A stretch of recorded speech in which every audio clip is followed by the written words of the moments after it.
नमस्कार मंडळी, सोनाली किचन कट्टा या रेसिपी चॅनलमध्ये तुम्हा सर्वांचं मनापासून स्वागत। तर आज आपण वांग्याची भाजी पाहणार आहोत, तेही वेगळ्या पद्धतीने। भरल्या ज्या वांग्याची भाजी आहे त्याच पद्धतीने करता अगदी नवीन पद्धतीने शेअर केलेली आहे। त्यासाठी व्हिडिओ स्किप न करता बघा। व्हिडिओ आवडल्यास नक्की चॅनलला सबस्क्राईब करा। तर बघा, अशा पद्धतीने वांगे धुवून घेतलेले आहेत आधी आणि नंतर मी कापून घेतलेले आहेत। स्वच्छ कापडाने पुसायचे आणि नंतर वांगे कापून घ्यायचं। तर इथं छोटंसं वाटण करणार आहे। त्यासाठी शेंगदाणे, खोबरं आणि लसूण, कोथिंबीर टाकून अगदी 2च मिनिटात पटकन हे वाटण आपण तयार करणार आहोत।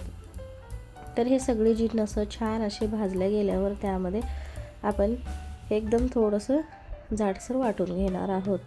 तर अशा पद्धतीने पटकन मी हे वाटून घेतलं। त्याच कढईमध्ये थोडंसं तेल टाकून घ्यायचं आणि मग अशी चिरून घेतलेले जे वांगे होते ते ह्यामध्ये टाकायचं।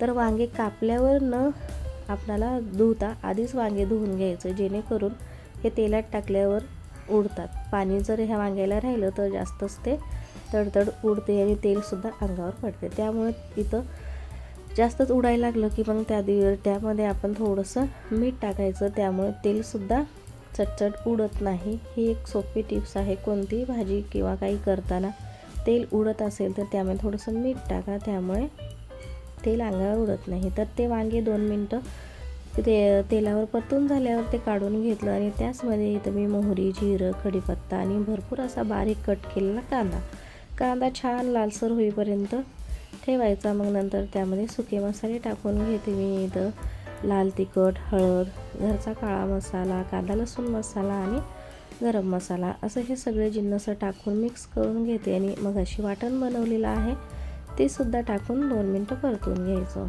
तर वांगी आधीच आपण तेलामध्ये परतून घेतल्यामुळे वांगी शिजायला काही जास्त वेळ लागत नाही। तर इथे एक टोमॅटो आहे, तो मी एकदम असं मिक्सरला वाटून घेतलेला आहे। तसाच न टाकता थोडंसं मिक्सरला वाटून टाका, त्यामुळे भाजीची चव अप्रतिम लागते। तर आता सगळे जिन्नस छान असे आपल्याला मिक्स करून घ्यायचं आहे। शेंगदाणे असल्यामुळे भाजी कढईला चिकटते, त्यामुळे ह्यामध्ये थोडंसं पाणी टाकायचं आणि तेल सुटेपर्यंत हा मसाला परतून घ्यायचा। तर बघा, अशा पद्धतीने थोडंसं पाणी टाकून मी हा मसाला थोडासा परतून घेते, जेणेकरून कढईला तो चिटकणार नाही। तर अशा पद्धतीने बघा मिक्स करत आपल्याला हा मसाला अशा पद्धतीने परतून घ्यायचा आणि त्यामध्ये जे वांगे आपण तेलावर थोडेसे फ्राय करून घेतले होते ते हे टाकून द्यायचं। तर वांगी शिजायला काही जास्त वेळ लागत नाही, कारण ते तेलामध्ये आपण तळून घेतलेले होते।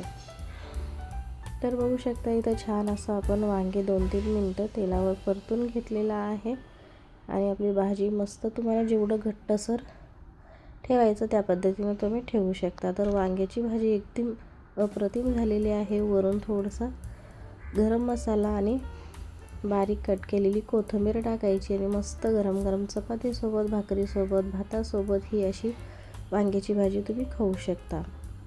अजिबात वांग्याचा कलर अजिबात कमी होत नाही आणि खायला सुद्धा अप्रतिम लागते अशी वांग्याची भाजी। नक्की ट्राय करून बघा। ही रेसिपी कशी वाटली मला कमेंट्स करा। व्हिडिओ आवडत असेल तर चॅनलला लाईक करा, शेअर करा, साईडला दिलेल्या घंटीवर प्रेस करा, जेणेकरून नवीन व्हिडिओचं नोटिफिकेशन तुम्हाला सगळ्यात आधी भेटून जाईल। अशाच मस्त शॉर्ट व्हिडिओसुद्धा मी टाकत असते, त्यासुद्धा तुम्ही नक्की जाऊन बघा।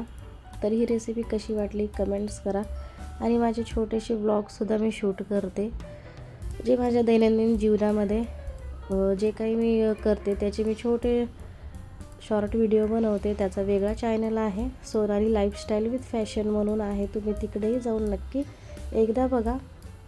तर अशा पद्धतीने ही आपली भरल्या वांग्याची भाजी तयार झालेली आहे। तर ही रेसिपी कशी वाटली कमेंट्स करा आणि जाता चॅनलला नक्की एक लाईक करा आणि सबस्क्राईब करा। व्हिडिओ पाहिल्याबद्दल धन्यवाद।